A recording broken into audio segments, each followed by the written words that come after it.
¿Sabes el origen de tu fe? ¿Tienes certeza de las doctrinas que te han enseñado y hoy defiendes? Prepárate para viajar en el tiempo y descubrir las raíces de la fe. En Raíces de la Fe, Wilson Méndez. Hoy hablaremos de un tema que necesariamente debe ser definido antes de seguir estudiando las raíces de nuestra fe. Y el tema es acerca de la abolición de la ley. Si la ley que Dios le dio a Moisés está abolida, simplemente ya no se comete ninguna falta. Porque si ya no hay una ley, cualquier persona que incurra en ese acto, que antes la hacía infractora de la misma, ya no es delincuente, ya no ha pecado, ya no tiene falta. Porque así funcionan las leyes. Cuando hay una ley, si usted incumple la ley, se convierte en delincuente, es decir, está en contra de la ley, está por fuera de la ley. Si es cierto el dogma que la ley fue anulada por el Mesías, nosotros, los que seguimos la Biblia y los que seguimos la creencia en Dios, ya no seríamos culpables de ninguna falta. En el episodio anterior hablamos acerca del concepto del pensamiento del Mesías referente a la ley. Vimos que en el Evangelio de Mateo capítulo 5, versículo 17 en adelante hasta el 21, dice el Mesías específicamente: yo no he venido a abrogar la ley y los profetas. Yo no he venido a abrogarlas, sino a cumplirlas. Y dará una sentencia que incluso es muy fuerte. Dice: cualquiera que enseñe a otros a desobedecer uno de los mandamientos, incluso los más pequeños, será culpable. Y cualquiera que enseñe a obedecerlos, pues será una persona que va a tener un nombre grande y una bendición en el reino de Dios. Dice también el Mesías: hasta que pase el cielo y la tierra, ninguna tilde ni una jota, que en realidad ya lo hemos dicho en varias ocasiones, no se refiere a la letra J, porque esa letra no está en el hebreo. Se refiere a la letra más pequeña del alfabeto hebreo, que es la letra Yod. Es pequeñita. Entonces dice: hasta que no pase, hasta que ni una tilde ni una Yod. Tampoco se refiere a tilde, sino se refiere a los símbolos pequeños que se utilizan en el idioma hebreo. Hasta que pase el cielo y la tierra, ninguna de esas letras ni estos símbolos va a pasar. Significando entonces que la permanencia de los mandamientos que Dios da van a estar cotejados, van a estar de manera paralela. Hasta que haya cielo y tierra habrá ley. Uno de los asuntos que siempre complica la vida del creyente, que guía su vida por la palabra de Dios, es cuando se le enseña: la ley fue abolida, vivimos bajo la gracia. Entonces nos toca hacer una contextualización muy grande. Indudablemente que si hay un creyente que no le gusta estudiar la Biblia, y aparte de la Biblia, si no le gusta estudiar la historia, preferirá creer lo que se le enseña como cierto. Lamentablemente, muchas de las enseñanzas que nosotros hemos recibido de la Biblia, las hemos recibido permeadas de conceptos antipueblo de Dios. Y podría decirlo para que se entienda más: anti-Israel o anti-judaísmo o anti-judíos.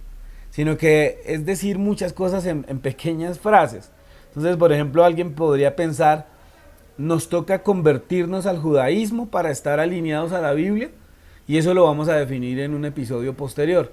Pero no nos toca convertirnos al judaísmo, ¿sí? Y eso lo vamos a exponer con argumentos bíblicos, también con argumentos históricos y con argumentos de la misma fe del judaísmo, que no es porque esté mal, sino porque es otro perfil de creencia, ¿sí?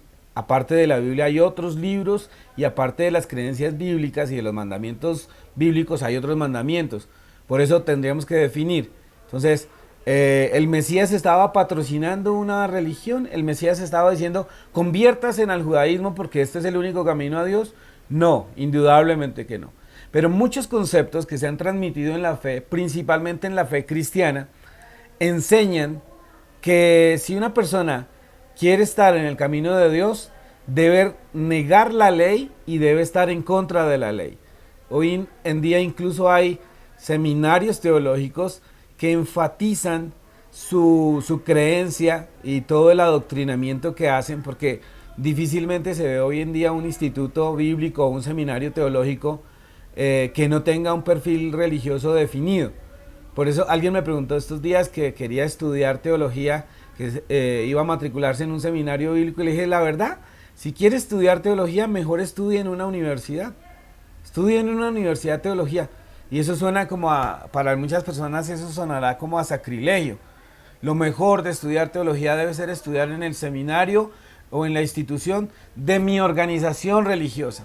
¿Y qué tan positivo es eso? O sea, si hay apertura de verdad de pensamiento, si hay oportunidad de investigar la historia, no solo desde el punto de religión que uno profese.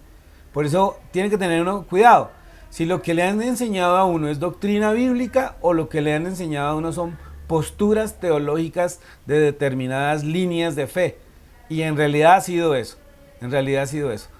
Si la ley que Dios le dio a Moisés está abolida y ya no tenemos que cumplirla, nosotros podríamos robar, nosotros podríamos adulterar, nosotros podríamos codiciar, nosotros podríamos profanar el día de reposo establecido por Dios, podríamos ser idólatras y no podría ser contado eso como pecado.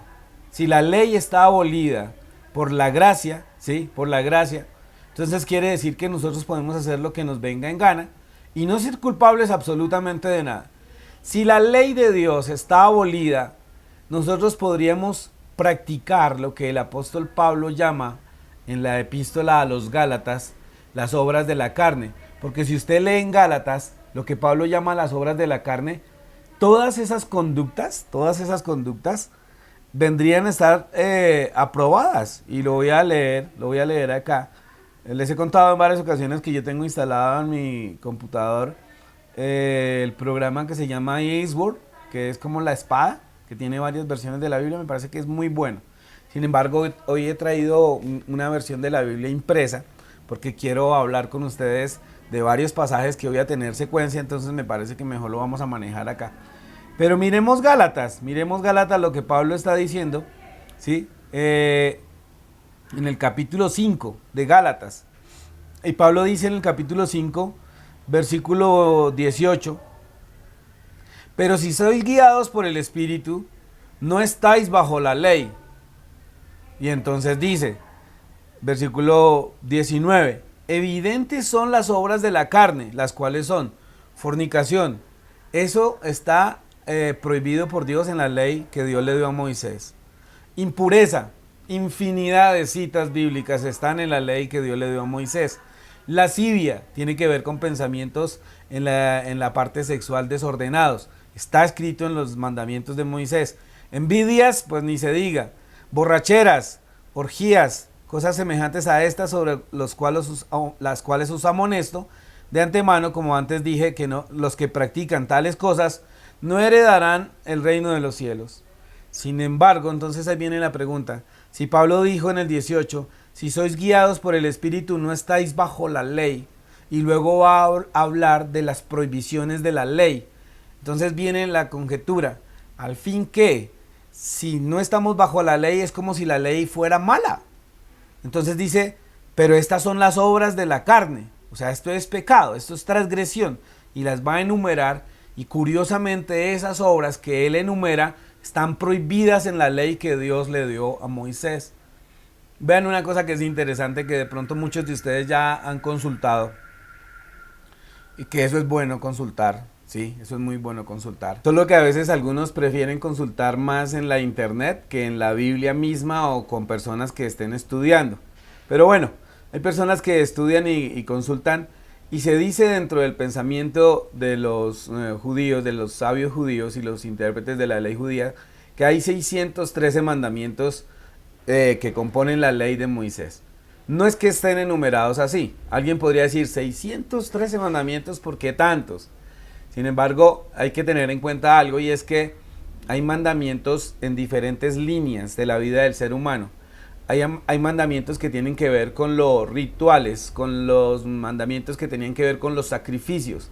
Hay otros mandamientos que tienen que ver con las leyes civiles.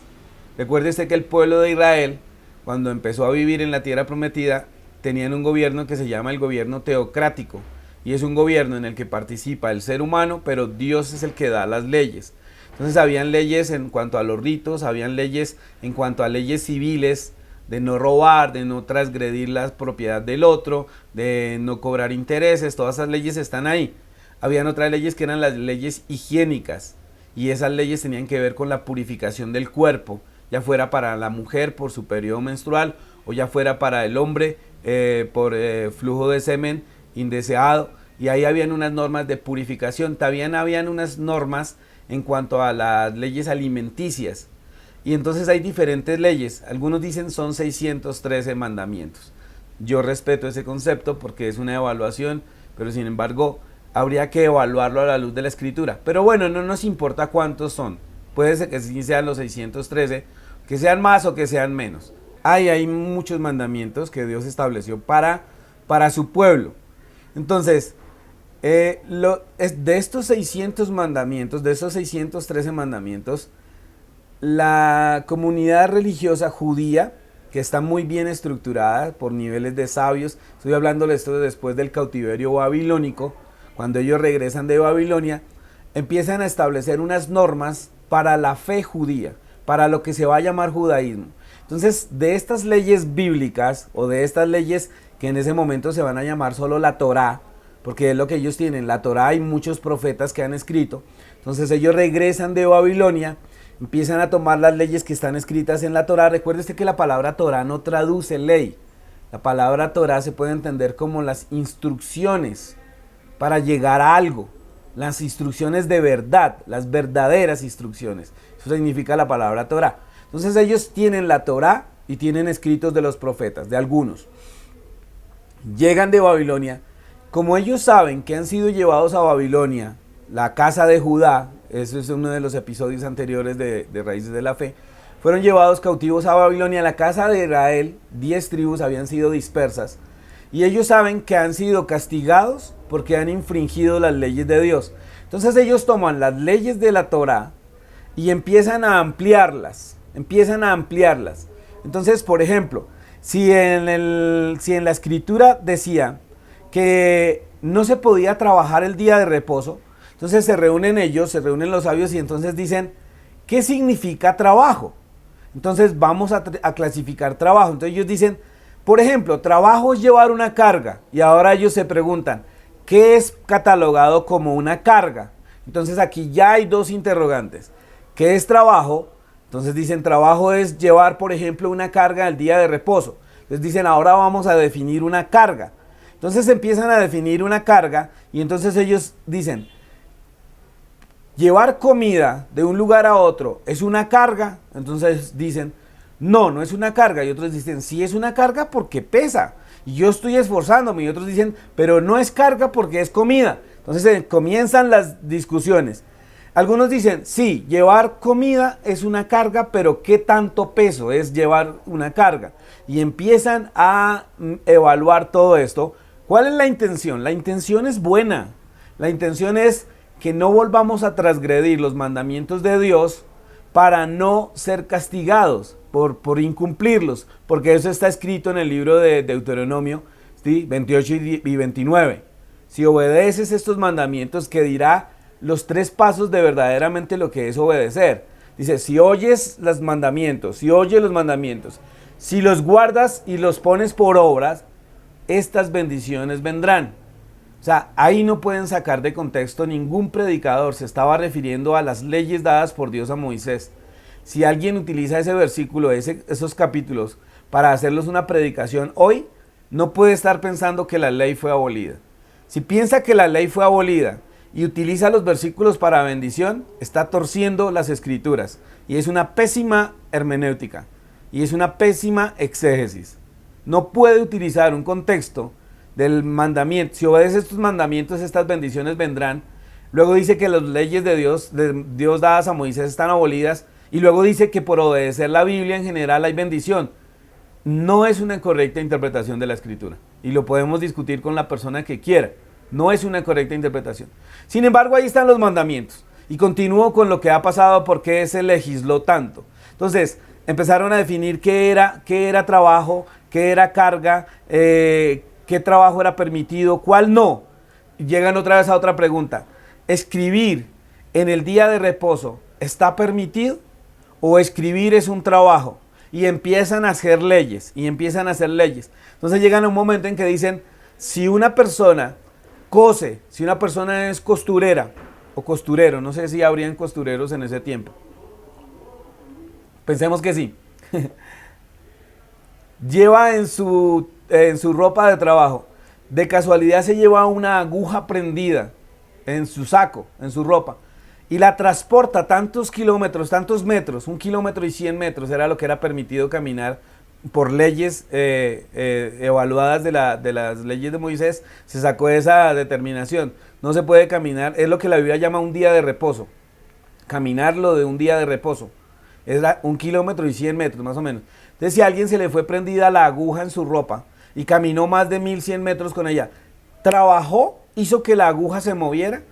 Y aunque para nosotros esas puedan ser discusiones bizantinas, como decía un profesor mío, la discusión se dio. Entonces se empezaron a determinar leyes y normas, ¿sí? Leyes y normas basadas en las leyes que Dios le dio a Moisés. Entonces ya empieza a surgir un conjunto de leyes que divinamente se pueden llamar leyes rabínicas o leyes judías. Por eso esto es muy importante que usted lo tenga claro, esto que le voy a decir a continuación. ¿Cómo se utilizaba la palabra ley en la Biblia? La palabra ley se utiliza de 4 maneras, especialmente en el Nuevo Testamento. En el Nuevo Testamento, Brit Hadashah, como se utiliza el nombre desde el punto de vista hebreo. Los judíos utilizaban la expresión la ley de 4 maneras diferentes. Primero, la usaban con referencia a los 10 mandamientos. En el Nuevo Testamento en ocasiones vendrá la palabra ley haciendo referencia a los 10 mandamientos. En segundo lugar, la usaban en relación a los 5 primeros libros de la Biblia, es decir, al Pentateuco o la Torá. También se puede utilizar la palabra ley. En tercer lugar, se utilizaba la frase la ley y los profetas para referirse a todo el Antiguo Testamento o Tanaj. Así se utilizaba, ley y los profetas. Y en cuarto lugar, se utilizaba la palabra ley para hablar de la ley rabínica o de la ley judía, que es de la que les estoy hablando, derivada de los mandamientos que están en la Torá o en el Pentateuco. Les acabo de decir que de los 613 mandamientos que se encontraron en la Biblia, ratifico, pueden ser más, pueden ser menos, pero hay muchos mandamientos. La base son los 10, de esos 10 se van a derivar muchísimos. De hecho, en una ocasión le preguntan a Yeshua que cuál es la ley, que cómo se puede resumir la ley. Y él dice, se puede resumir toda la ley de Moisés en 2 mandamientos, ¿sí? Amarás a Dios con todo tu corazón, con toda tu alma, con toda tu mente, todas tus fuerzas, y amarás a tu prójimo como a ti mismo. Dicen, o sea, ¿solo hay 2 mandamientos? No, en esos 2 se puede resumir toda la ley que Dios le dio a Moisés. Si quiere decir 613 mandamientos, ok, pero en esos 2 se resume, y lo podríamos comprobar en un estudio, si esos 2 mandamientos resumen todos los mandamientos que Dios le dio a su pueblo y posteriormente a todas las personas que se quieran acercar a Él. Entonces, de esos mandamientos se derivaron otros mandamientos. Y estos son los mandamientos que en cuarto lugar van a hablarse en el Nuevo Testamento, específicamente los va a hablar es Pablo. Pablo es el que va a hablar de ese tema. Pablo es el que va a hablar de esos temas. De la ley que corresponde a la ley judía o a la ley rabínica, que de ahí es donde se desprende los famosos libros de Talmud. Hay un Talmud que es babilónico y hay otro Talmud que es de Jerusalén. El Talmud comprende todas las leyes judías ampliadas de la Torá o del Pentateuco. Y el Talmud también incluye muchísimas discusiones de muchos siglos, de muchos rabinos, en que favorecían una ley y otros estaban en desacuerdo. Eso me gusta del Talmud. Aunque yo no lo conozco en físico, he podido tener acceso a porciones, a tratados del Talmud. Y entonces un rabino dice una cosa, una interpretación, y otro da otra, y se oponen. Entonces uno dice, ¿cómo así si se oponen no deberían de estar en el mismo libro? No es cierto. De hecho, eso es un punto que a mí me parece que es muy, muy bueno y muy positivo del judaísmo, que no hay problema en que una persona esté en desacuerdo de otra.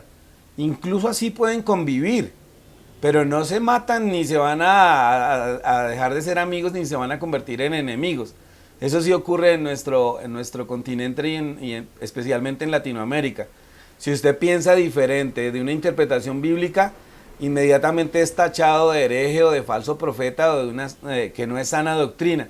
Dentro del judaísmo eso me parece que es muy positivo. Se aceptan puntos diferentes de vista. Incluso la historia nos va a mostrar que podían convivir en la misma sinagoga. Recuerde usted que la sinagoga es el lugar, así se llaman los lugares de reunión del judaísmo.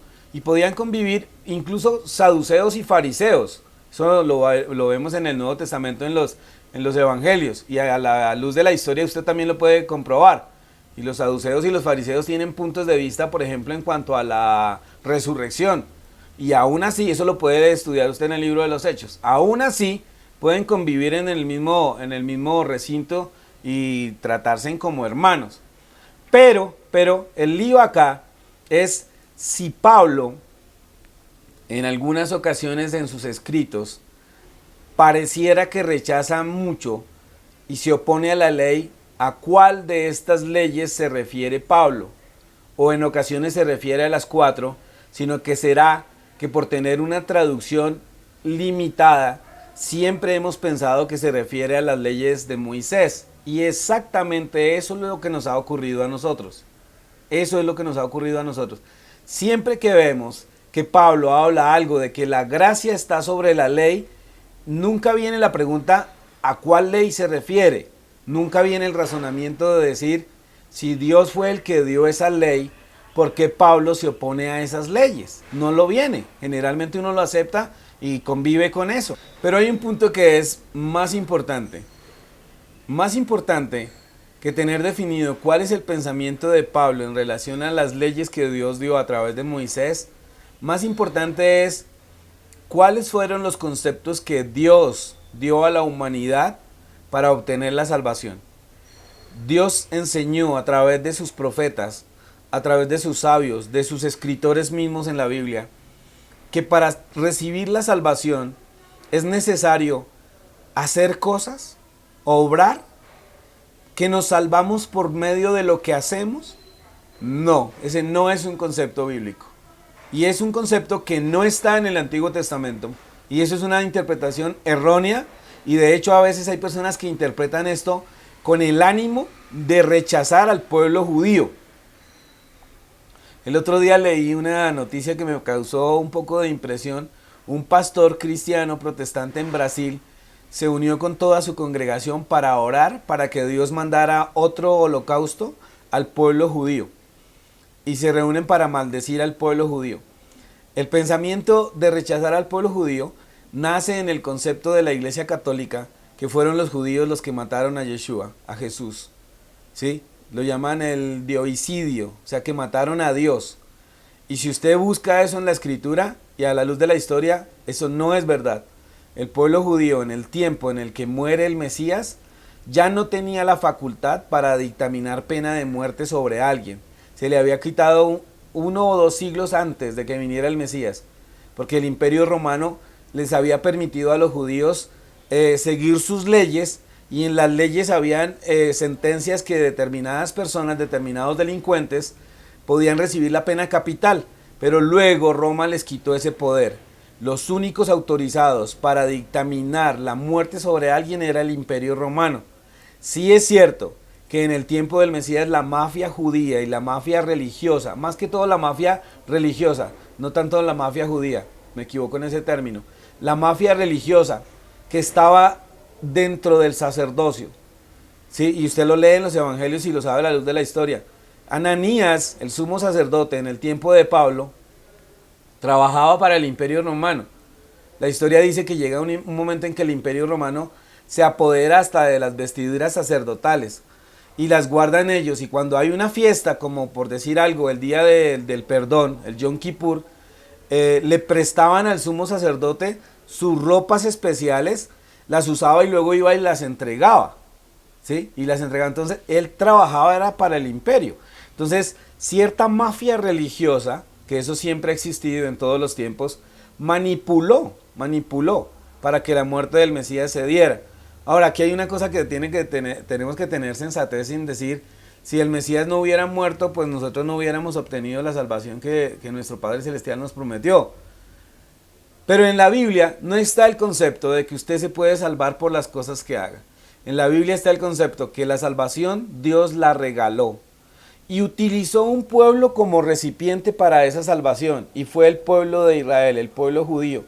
Sin embargo, el pueblo judío, lo evaluaremos después en algún otro episodio, se apoderó de ese regalo que Dios le dio y no lo quiso soltar. Entonces se cerraron a eso de que tenían que compartir la salvación con el mundo y empezaron a creer de verdad que ellos son como el único pueblo sobre la tierra.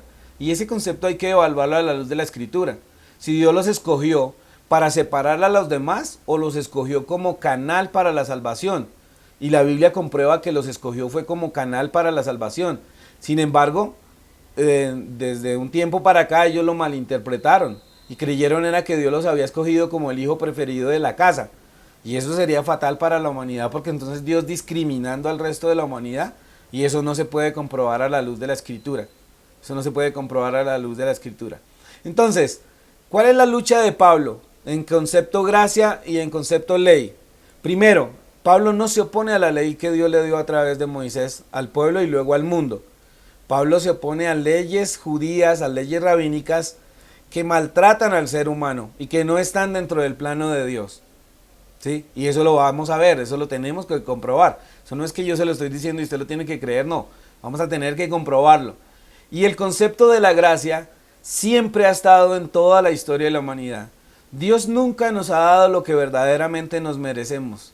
Porque nosotros quebrantamos y desobedecemos los mandamientos de Dios y Él no nos paga como nos mereceríamos. Ahí es donde entra la gracia divina. Y la gracia, que en realidad en hebreo más se ve como la palabra Gesed, como misericordia, como regalo, porque la palabra gracia es más derivada de palabras griegas. Recuérdese que la Biblia está escrita en su gran mayoría en el idioma hebreo. Sí, por supuesto que el Nuevo Testamento en su gran mayoría también se escribió en griego. Entonces es un asunto que es difícil a veces de conciliar. Sin embargo, el término es igual, el regalo que Dios ha dado a la humanidad. Dios ha dado un regalo a la humanidad. Cuando usted le da un regalo a alguien, usted le da un regalo a alguien porque hizo cosas para merecer el regalo.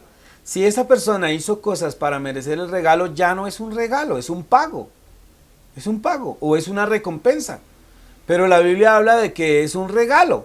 Entonces los regalos se dan por aprecio, los regalos se dan por amor. Cuando usted le da un regalo a alguien por su cumpleaños, que todavía no entiendo esa parte, pero es bonita, que a uno le den regalos porque cumplió años. O sea, simplemente por cumplir años a uno le dan regalo. Y es genial. Pero ¿qué hizo para merecer esos regalos? Nada, solo nacer, estar en el mundo. Pero los regalos se afianzan, se sustentan en el amor que las personas nos tienen. Por eso hay regalos, ¿sí? Entonces te regalo esto porque sí. Si te lo diera porque te lo mereces, de pronto ya no se llamaría regalo, sino un justo pago. Entonces la salvación y lo que Dios nos da son regalos, siempre han sido regalos. Entonces viene la pregunta, entonces Dios ¿para qué dio la ley? ¿Para qué dio las leyes? No fue para salvación, sino va a ser un término que se utiliza en el Nuevo Testamento y es las obras de arrepentimiento. ¿Cuáles son las obras de arrepentimiento? El fruto del arrepentimiento es que si yo robaba, ahora no robo y voy a comprar las cosas o las voy a pedir regaladas, y ese es el fruto del arrepentimiento. Es la prueba de que acepté el perdón por ser ladrón, pero ahora doy frutos de arrepentimiento. Entonces esa es una ley, que alguien que ha sido perdonado dé frutos de arrepentimiento. El que robaba dice ya no robe más, ¿sí? El que hacía algo injusto ya no lo haga, ya no sea injusto. Son obras de arrepentimiento, pero no es para salvarse, no es por obtener las bendiciones de Dios, es al contrario, es porque ya me ha salvado, es porque ya recibo bendiciones de Dios que tengo obras dignas de arrepentimiento, pero no es lo contrario. Ahora, en ese pensamiento se ha interpretado la Biblia de una manera legalista, y el concepto es, si tú rompes un mandamiento, entonces mereces la muerte. Hombre, pero si eso lo dice la ley. Correcto, pero siempre está la oportunidad de que te arrepientas. Mereces la muerte, mereces el castigo, pero como te dan el tiempo para que te arrepientas, esa es la gracia de Dios.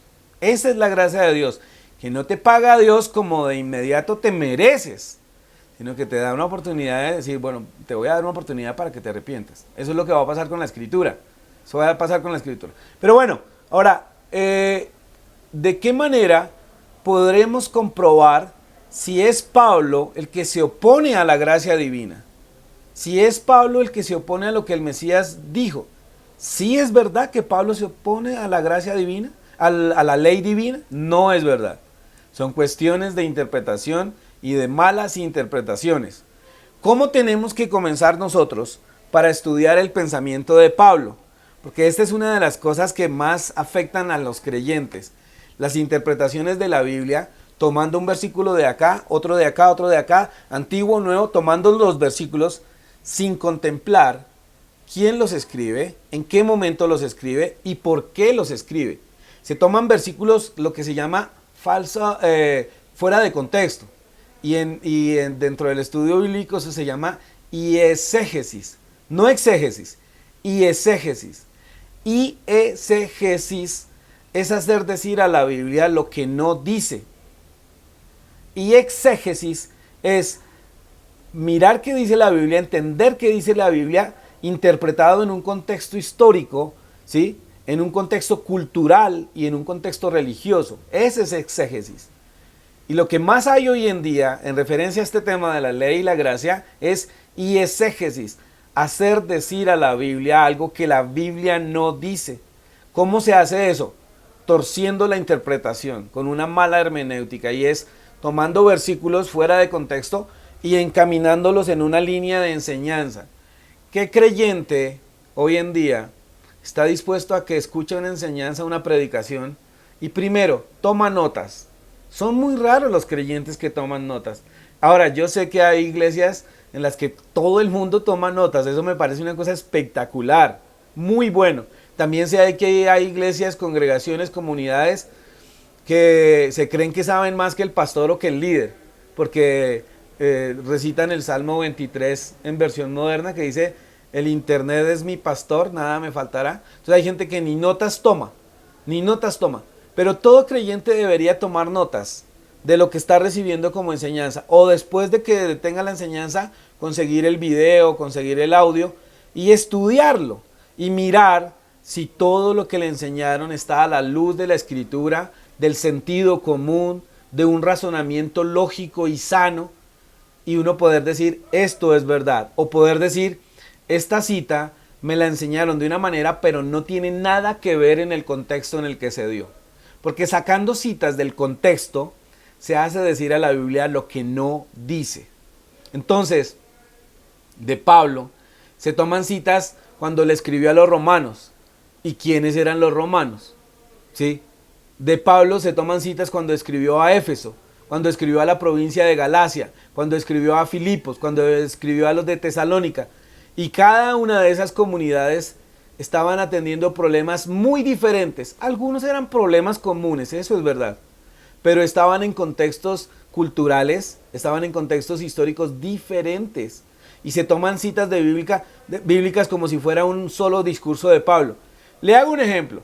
Es como que usted un día esté hablando con una persona que usted quiere mucho y le diga una frase. Luego usted habla con sus padres y les dice una frase. Luego usted habla con sus amigos y les dice una frase. Luego usted habla en la universidad, en el colegio, en su trabajo y les dice una frase dentro de un contexto. Y luego yo, que tengo recursos para saber qué dijo en cada lugar, tomo una frasecita de acá, tomo otra frasecita de acá y se la pongo acá. Luego tomo otra frasecita cuando hablo acá y uno todas esas frases y digo, el pensamiento de tal persona es este.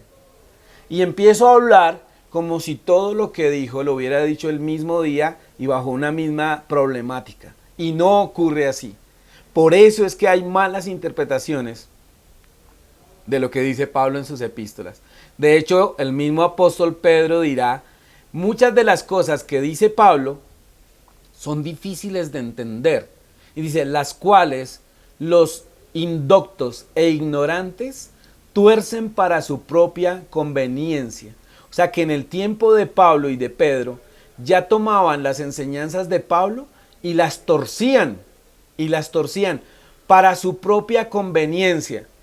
Y vean, eso es lo mismo que pasa con el tema de la ley y la gracia. Hay muchas personas que han tomado la gracia como permisividad para pecar. Entonces la gente dice, como yo soy perdonado y soy salvo por gracia, no pasa nada lo que haga. Puedo hacerlo porque yo ya soy perdonado.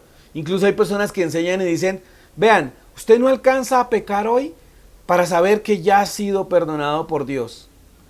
¿Y eso es tan sencillo como resolverlo de esa manera?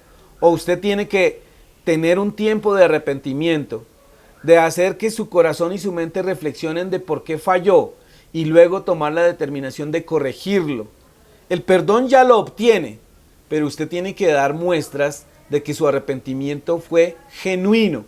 Hay un pensamiento judío que me gusta mucho en relación al arrepentimiento y dice, la única manera que usted sabe que hizo verdadero arrepentimiento es que se vuelva a enfrentar a la misma situación que lo hizo caer y ahora no caiga. Ahí ya sabe que sí se arrepintió. Ese es el verdadero arrepentimiento, pero muchas personas, torciendo el concepto de la gracia, piensan que se puede vivir de manera libertina y hacer lo que a uno le plazca. Y es verdad que todos pecamos. Todos pecamos, así usted piensa que no. Pero muchas personas, torciendo el pensamiento de la gracia, han enseñado que se puede cometer cualquier falta y no es necesario el arrepentimiento. Pero no es el concepto sano de la gracia y de la ley. Entonces, vamos a empezar hablando de Pablo. Con el Mesías ya la tenemos clara. El Mesías dijo, yo no vine a anular la ley y los profetas, sino vine a cumplirlos. Cualquiera que enseñe a alguno a desobedecer estos mandamientos, aún el más pequeño, va a ser llamado pequeño en el reino de los cielos. O sea, va a tener una recompensa y el que enseña a obedecerlos va a ser llamado grande. Hasta que pase el cielo y la tierra, ni una tilde, ni una iot de esta ley pasará. Ese es el pensamiento del Mesías. Sin embargo, hay situaciones y hay narraciones en los evangelios que nos harían pensar que el Mesías estuvo en oposición a la ley.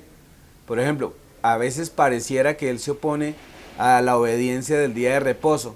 Sin embargo, cuando usted lo estudia bien, se va a dar cuenta que él se opone a las leyes que fueron expuestas y aumentadas por el judaísmo, por los rabinos, en referencia al día de reposo. Lo que les decía yo, si el día de reposo se prohibía sanar, para una parte del judaísmo, se prohibía sanar, entonces él sanaba. ¿Por qué? Pues porque en la ley que Dios le dio a Moisés no estaba esa prohibición, ¿sí? Comer con las manos sin lavarlas, a pesar de que la práctica es buena, se había elevado a una categoría de ley casi que del mismo nivel que las leyes que Dios había dado. Por eso él les permite a sus discípulos comer sin lavarse. No es que tengan las manos todas sucias ni nada, sino que les permitía que no hicieran el rito. Eso es un rito completo. Hay un rito específico para el lavado de las manos, ¿sí? Se llama netilá.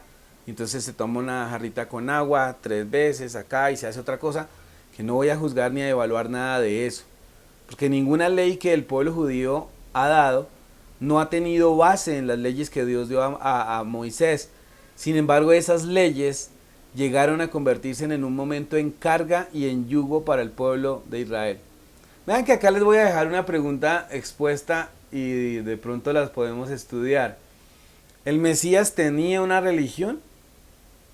¿Él profesaba una religión? ¿Se puede comprobar a la luz de la Escritura? Ahora, si él profesaba una religión, ¿necesariamente estaba de acuerdo con todo lo que esa religión había dicho y enseñado? Ahora, si él profesaba una religión, ¿quiere decir que todos tenemos que seguir una religión de la cual el Mesías hizo parte? Eso tenemos que estudiarlo, a pesar de que usted ya en este momento me está escuchando y está ya dando su propia opinión, pero hay que verlo a la luz de la Escritura. Ahora, ya tenemos el pensamiento del Mesías. El Mesías no se puso a la ley. Ahora hablemos de Pablo. ¿Qué es lo que pasa con Pablo? Porque el lío con esto de la ley y la gracia, en realidad es por los escritos que hay de Pablo y por la manera en que se han interpretado de manera parcializada, de forma parcializada. Entonces vamos a comenzar a estudiar a Pablo. Hay 2 maneras de estudiar el pensamiento paulino. Una, estudiando sus cartas, sus epístolas, ¿sí? Y la otra, estudiando lo que se dice de él en el libro de los Hechos. ¿Cuál es la mejor? No hay ninguna que sea mejor. Para entender a Pablo hay que estudiarlo de manera conjunta. ¿Qué dice Lucas de Pablo en la narración que conocemos como el libro de los Hechos? ¿Y qué dice Pablo escribiendo sus propias cartas? Entonces tenemos que hacer un paralelo que a casi nadie se le ocurre hacerlo o no se toman el tiempo para hacerlo. La narración del libro de los Hechos nos va a dar respuestas de cuándo escribe Pablo determinadas cartas. Entonces, ¿y en qué situación la escribe? Usted va a leer el libro de los Hechos y va a descubrir cuándo escribe Pablo la carta a los filipenses, ¿sí? Y primero visitó Filipos, eso lo dice el libro de los Hechos. Entonces luego nos vamos a dar cuenta que cuando está preso en determinado lugar, escribe determinadas cartas. O que estando en Éfeso escribe la carta que va a ir dirigida a otra persona o a otra comunidad. Eso lo podemos concretar estudiando el libro de los Hechos y estudiando las epístolas de él. Pero eso casi nadie se toma la tarea para hacerlo. Y es necesario hacerlo. Yo quiero comenzar estudiando el pensamiento de Pablo desde el libro de los Hechos. ¿Sí? Desde el libro de los Hechos. Para entender su pensamiento primero, que es la parte final de la narración del libro de los Hechos. Cuando él es encarcelado, ahí Pablo mismo nos va a contar su pensamiento en lo que está descrito por Lucas, el evangelista, que en realidad el libro de Lucas y el libro de Lucas y el segundo y el libro de Hechos, algunos llaman como el primer libro de Lucas y el segundo libro de Lucas, sino que le pusieron el libro de Hechos. De hecho hay una cosa que es interesante y es que parece ser que el nombre de Lucas en hebreo era Gilel. Y Gilel, dentro del contexto judío de la época, ¿sí? Gilel era uno de los más grandes sabios en Israel. No es que sea este mismo, sino lo que nos da a entender es que Lucas también conocía muy probablemente la ley judía. La ley judía, por supuesto, también debería conocer la ley bíblica. Pero él conocía, a pesar de que Lucas es médico, es lo que nos dice. Dicen algunos que en el libro, en el Evangelio de Lucas dice que es el primer tratado sobre lo que se ha dicho de Yeshua, de Jesús. Y dice, y a mí me ha parecido importante que yo te lo dé a conocer de primera mano, oh Teófilo. Entonces la mayoría de personas se imaginan que Teófilo es una persona que se llama Teófilo, como los futbolistas que se llaman Teófilo. Pero algunos otros intérpretes más osados, más atrevidos, han dicho que Teófilo se refiere al término griego filo como hijo y teo de Dios o hijo de Dios. Teófilo es hijo de Dios. Entonces es como si Lucas hubiera querido escribir ese evangelio y esa narración de los hechos a cualquier hijo de Dios. Ahora también es probable que sí sea un Teófilo. Ahí está el hombrecito que se llama Teófilo. ¿Cómo se llama usted? Yo me llamo Teófilo. Bueno, listo. Lo voy a escribir a usted porque es muy importante. Las dos alternativas son posibles. Pero vean cómo es de interesante ahondar un poquitico en la historia y ahondar un poquitico en la misma narración bíblica. Le da a uno como una apertura. Yo creo que de las cosas más peligrosas que hay es la gente que es cerrada en el ámbito religioso. Y cerrado no me refiero al que no entienda, que de eso se abunda mucho. El reino de Dios no lo dice la Biblia, pero sí es verdad. Abundan muchos que no entienden, más porque no quieren entender. Pero me parece que es muy importante que una persona sea estudiosa de su fe. Eso evitaría una cantidad de malas interpretaciones y de abusos religiosos. Porque aunque la ley no criminaliza el abuso espiritual, que debería, porque criminalizan el abuso físico, el abuso verbal, el abuso sexual, deberían de también criminalizar el abuso espiritual.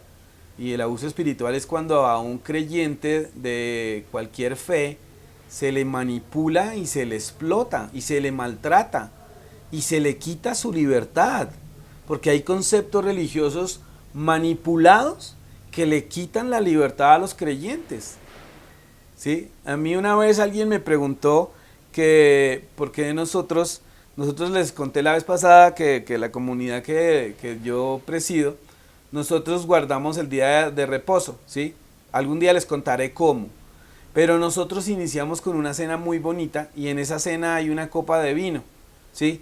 Que de hecho es lo que la Biblia lo enseña en muchas ocasiones, sino que como se ha ignorado ese tema, y entonces se toma una copa de vino y es vino de botella, es vino fermentado normal. Entonces alguien alguna vez me censuró y me dijo, pero usted ¿por qué toma vino si la Biblia lo prohíbe? Y en realidad si uno lee la Biblia no prohíbe el vino. La Biblia no prohíbe el vino. De hecho, Pablo en una ocasión le recomienda el vino a alguien y a otro le dice que no tome vino. La Biblia prohíbe las borracheras y el descontrol. Pero lo que yo le respondí a esa persona es, ¿no será que lo que Dios quiere con eso es que usted sepa controlarse? Para eso son los mandamientos. Ahora, esto puede hacer mella en alguien que es una persona libertina y dice, si Yeshua, Jesús, convirtió el agua en vino, que es una mala interpretación cuando alguien dice que ese vino era sin fermentar, es una mala interpretación. Puede ser el predicador más famoso del mundo y de la persona más reconocida. Es una mala interpretación. El vino al cual el Mesías transformó el agua en vino, era un vino fermentado y era un vino de altísima calidad. El texto bíblico lo dice. Ahora, eso es una puerta abierta para que usted se vuelva un alcohólico, no anónimo, sino reconocido, y se vuelva un borrachín y esté a toda hora tomando vino. No, de ninguna manera. De ninguna manera. La Biblia prohíbe enfáticamente la embriaguez. Y si usted es una persona que no debe tomar vino por alguna cuestión médica o de adicción, no lo haga. Pero este es un tema, por ejemplo, en el que muchas personas no preguntan y asumen todo lo que un predicador o un intérprete les dice, ¿sí? Yo no estoy diciendo que se vaya a tomar vino como loco y se vuelva un borrachín, jamás. No está admitido por la palabra. Ahora, lo interesante es que hay personas que no toman jamás una copa de vino o una copa de champaña, ni siquiera en un matrimonio, pero se airan de la misma manera que un borracho pierde el control. Y ven ustedes el paralelo tan impresionante que hay de esto, que la Biblia también prohíbe la ira. Sin embargo, dice en algunas ocasiones, airaos pero no pequéis. Eso es bien extraño. Pero luego dirá que los iracundos no heredarán el reino de los cielos. Entonces uno dice, pero al fin, ¿qué? Por eso hay gente que dice, es que la Biblia se contradice. No, es que hay que estudiarla un poquitico más allá de leerla. Y una persona irada, vean tan tenaz, una persona irada pierde el control y no sabe lo que dice, igual que un borracho. Una persona irada no sabe lo que hace, igual que un borracho. Una persona irada rompe cosas y dice groserías y vulgaridades. Bueno, hay algunos que las dicen en sano juicio y creen que eso es modernidad o que eso es estar a la par de la sociedad. Pero hay una persona airada, dice groserías igual que un borracho. ¿Qué comparación? Pareciera que la ira tiene los mismos efectos que el licor en la mente del ser humano. Y la ira, tanto la borrachera como la ira, está condenada por la palabra de Dios. Sin embargo, en alguna ocasión dice airaos pero no pequéis. O sea que si hay una cuestión que permite desfogar mi mal manejo de emociones, porque la ira es un mal manejo de emociones, pero me permite expresarlo sin pecar, igual que tomarse un vino. Pero ese será otro tema. Si a usted le surgen preguntas de lo que estoy diciendo, escríbanos. Bueno, vamos a empezar a estudiar a Pablo desde la narración del libro de los Hechos. Y la historia de Pablo va a comenzar fuerte, me refiero a la historia fuerte de Pablo en el capítulo 21 del libro de los Hechos, cuando lo arrestan. Capítulo 21, versículo 17, Lucas, el escritor, se incluye en la narración, ¿sí? Dice, cuando llegamos a Jerusalén, o sea que Lucas está ahí metido en el combo. Cuando llegamos a Jerusalén, Lucas dice, yo estaba ahí con ellos. Los hermanos nos recibieron con gozo y al día siguiente Pablo entró con nosotros a ver a Jacobo. Jacobo es Santiago, el hermano de Yeshua, de Jesús. Pero acá, ¿por qué lo llaman Jacobo? ¿Sabe usted que el nombre de Santiago fue un cambio en la pronunciación de su nombre que se hizo cuando lo santificaron, lo beatificaron diciéndole San Jacob? Entonces su San Jacob,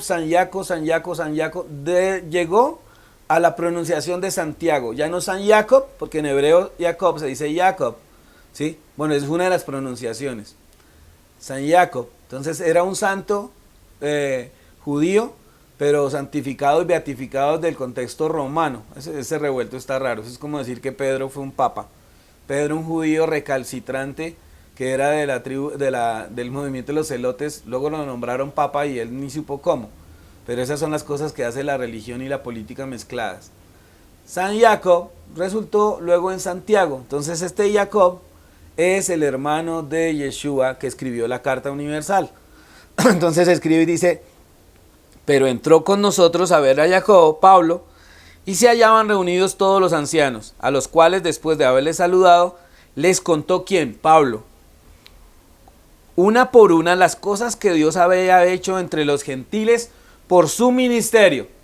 Entre los gentiles. Y acá hay otra palabra que usted tiene que tener bien clara. Hay diferentes maneras de llamar a los que no pertenecen al judaísmo. Gentiles es una, en hebreo será goyin, que goyin o goy quiere decir de otras naciones.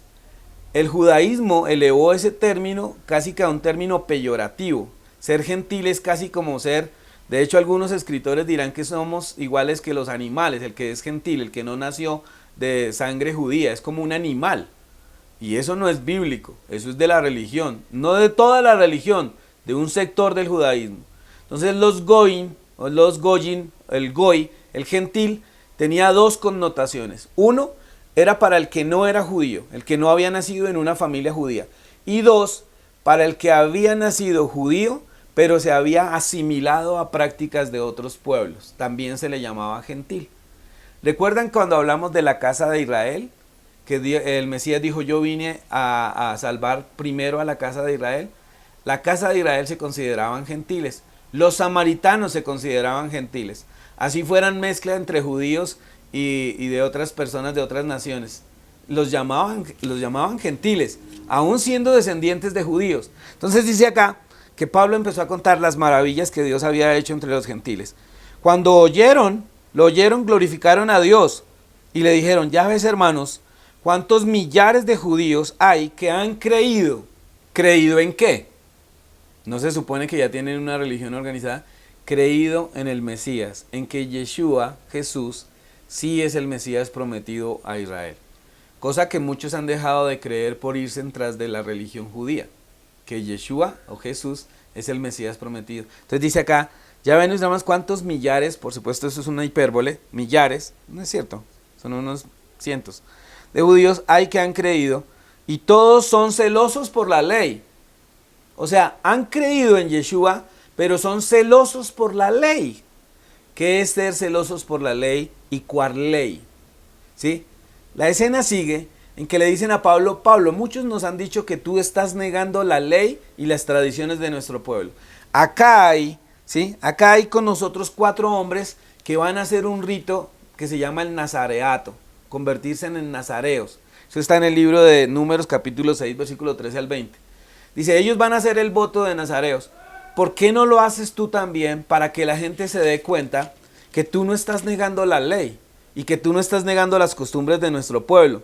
Entonces, versículo 26 dice: Pablo tomó consigo a aquellos hombres y al día siguiente, habiéndose purificado con ellos, entró en el templo para anunciar el cumplimiento de los días de la purificación. Hay días determinados que hay que estar en ese proceso de purificación, cuando habían de presentar la ofrenda por cada uno de ellos. Pero cuando estaban para cumplirse los 7 días, unos judíos de Asia, al verle en el templo, o sea, estos estaban de visita ahí, yo creo, alborotaron a toda la multitud y les echaron mano, dando voces diciendo: varones israelitas, ayudad, este es el hombre que por todas partes enseña a todos contra el pueblo, la ley y este lugar. Además de esto, ha metido a griegos en el templo y han profanado este santo lugar. Porque antes, dice Lucas, habían visto con él en la ciudad a Trófimo de Éfeso, a quien pensaban que Pablo había metido en el templo. Así que toda la ciudad se conmovió y se agolpó el pueblo, y apoderándose de Pablo le arrestaron fuera del templo, e inmediatamente cerraron las puertas y procuraron ellos matarle. Se le avisó al tribuno, es un funcionario romano, de la compañía, que toda la ciudad de Jerusalén estaba alborotada. Tomando luego soldados y centuriones, corrió a ellos, y cuando ellos vieron al tribuno y a los soldados, dejaron de golpear a Pablo. Entonces, llegando el tribuno, les prendió y le mandó atar con 2 cadenas, y preguntó quién era y qué había hecho. pero entre la multitud unos gritaban una cosa y otros otras. Y como no podían entender nada de cierto a causa del alboroto, le mandó llevar a la fortaleza. Al llegar a las gradas aconteció que era llevado en peso por los soldados a causa de la violencia de la multitud, es decir, lo alzaron, porque la muchedumbre del pueblo venía detrás gritando, ¡muera! Cuando comenzaron a meter a Pablo en la fortaleza, dijo al tribuno, ¿se me permite decirte algo? Y él dijo, ¿sabes griego? ¿No eres tú aquel egipcio que levantó una sedición antes de estos días y sacó al desierto a los 4000 sicarios? O sea, ya había otro que estaba en las mismas que Pablo. Entonces dijo Pablo, yo de cierto soy hombre judío, de Tarso, ciudadano de una ciudad no insignificante de Sicilia, pero te ruego que me permitas hablar al pueblo. Cuando se le permitió hablar, Pablo, estando de pie en las gradas, hizo señal con la mano al pueblo y hecho gran silencio, habló en lengua hebrea diciendo, primero le habló en griego al tribuno, luego le habla en lengua hebrea al pueblo. Varones, hermanos y padres, oíd ahora mi defensa ante vosotros. Y al oír que se les hablaba en lengua hebrea, guardaron más silencio y él les dijo, yo de cierto soy judío, nacido en Tarso, pero criado en esta ciudad, Jerusalén, instruido a los pies de Gamaliel. Gamaliel, un judío que está en la historia del judaísmo. Gamaliel, instruido a los pies de Gamaliel. Es decir, que Pablo es un rabino, Pablo es un fariseo. Todo el mundo cree que la palabra fariseo es de desprecio, pero en realidad el término en sí tomó una mala connotación, pero el término en sí, fariseo, era una persona estudiosa. Era una persona profesional, era una persona que tenía un título. Dice, yo soy fariseo, ¿no? De padre celoso de Dios como hoy. Eso de yo soy fariseo lo dirá en la carta a los Filipenses. Dice, perseguía yo este camino hasta la muerte. ¿Cuál camino? Los que creen que Yeshua, Jesús, es el Mesías. Y prendiendo y entregando en las cárceles a hombres y mujeres, como el sumo sacerdote también me es testigo.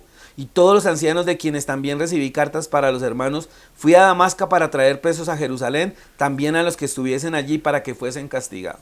Pablo va a empezar a relatar cómo aceptó que Yeshua, Jesús, era el Mesías. Y lo va a empezar a contar. Pero ahí se va a empezar a desarrollar una cosa bien fuerte.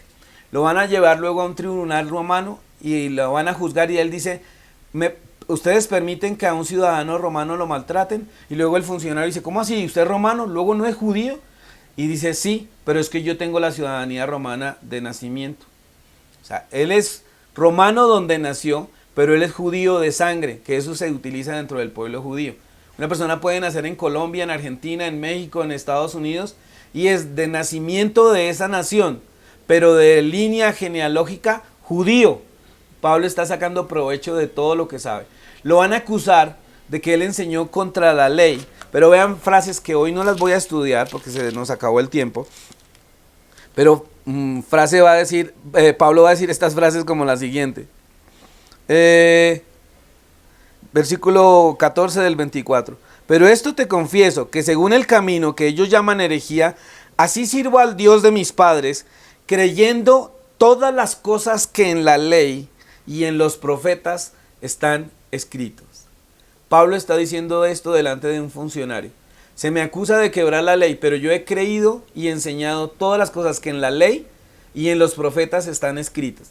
Si Pablo, que está al final de sus días, le estoy leyendo Hechos capítulo 25, ya casi que lo van a llevar y va a quedar preso en Roma, porque él va a quedar preso en Roma en una casa que le permiten alquilar, pero está al final de sus días.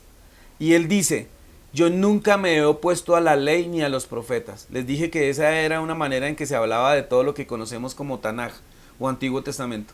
Si Pablo está diciendo esto por su propia boca, Lucas lo está registrando en el libro de los Hechos. Quiere decir que cuando escribía las cartas era un hipócrita, que enseñaba que la ley estaba abolida, pero luego cuando va a estar frente a un tribunal dice que él nunca se opuso a la ley ni a los profetas. O sea, Pablo tiene un pensamiento dual, dice una cosa, piensa otra cosa, como se conoce popularmente, no literalmente. Es algo como, tiene un pensamiento bipolar, que en realidad el bipolarismo no se refiere a eso, pero se llama así cuando una persona dice una cosa y hace otra y luego piensa diferente. Eso es una connotación del término. Pero Pablo tiene problemas.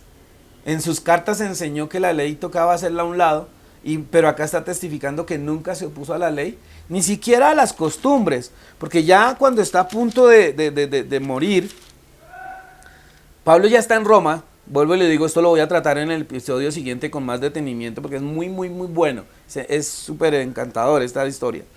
Pero ya está Pablo en Roma, y él dice en el versículo 17 del capítulo 28, dice Lucas, aconteció que 3 días después, Pablo convocó a los principales de los judíos en Roma. Ahí vivían judíos. A los cuales luego que estuvieron reunidos les dijo, yo, varones hermanos, no habiendo hecho nada en contra del pueblo, ni en contra de las costumbres de nuestro pueblo, he sido entregado preso desde Jerusalén en manos de los romanos. Si Pablo hubiera hecho algo en las costumbres de su pueblo, se hubiera opuesto literalmente a lo que los judíos hacían en sus prácticas. Y él dice, yo no me opuse a nada de eso.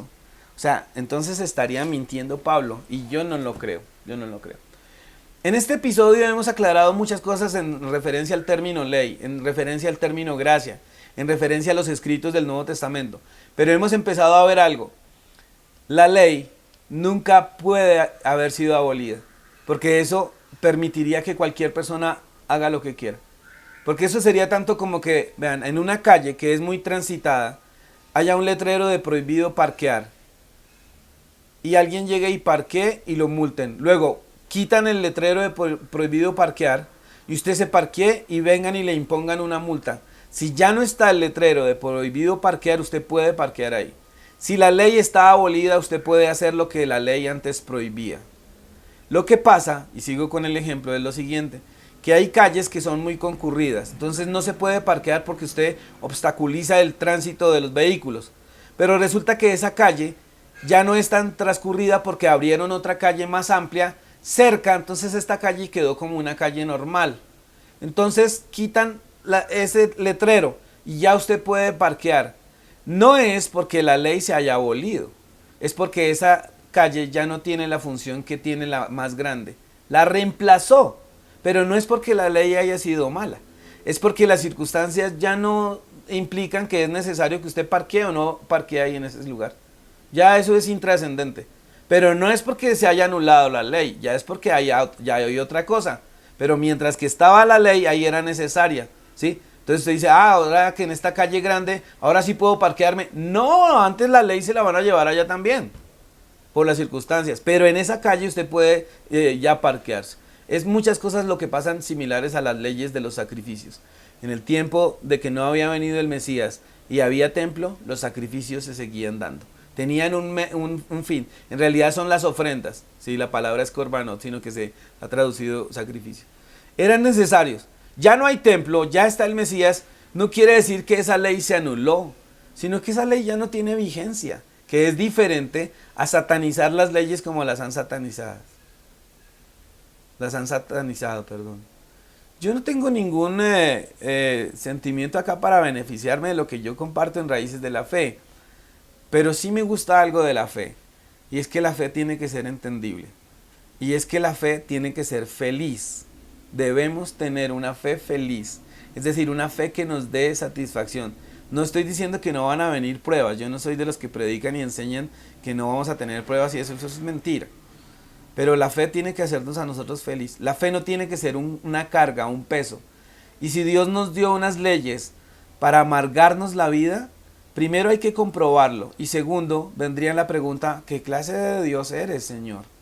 Si es que las leyes me aplastan, si es que las leyes son un yugo, o si es más bien que hay leyes que se inventaron los hombres que las volvieron yugo, que eso es lo que vamos a seguir estudiando acá en Raíces de la Fe. Les invito a que nos escriban a nuestro correo electrónico raicesdelafe1@gmail.com. También nos pueden seguir en Instagram, igual Raíces de la Fe, o en nuestro Facebook y nuestro canal de YouTube. Si usted no se ha suscrito, suscríbase, dele clic a la campanita para que le avise cada vez que tenemos un episodio nuevo. También nos puede escuchar en el podcast en Spotify y en iVoox.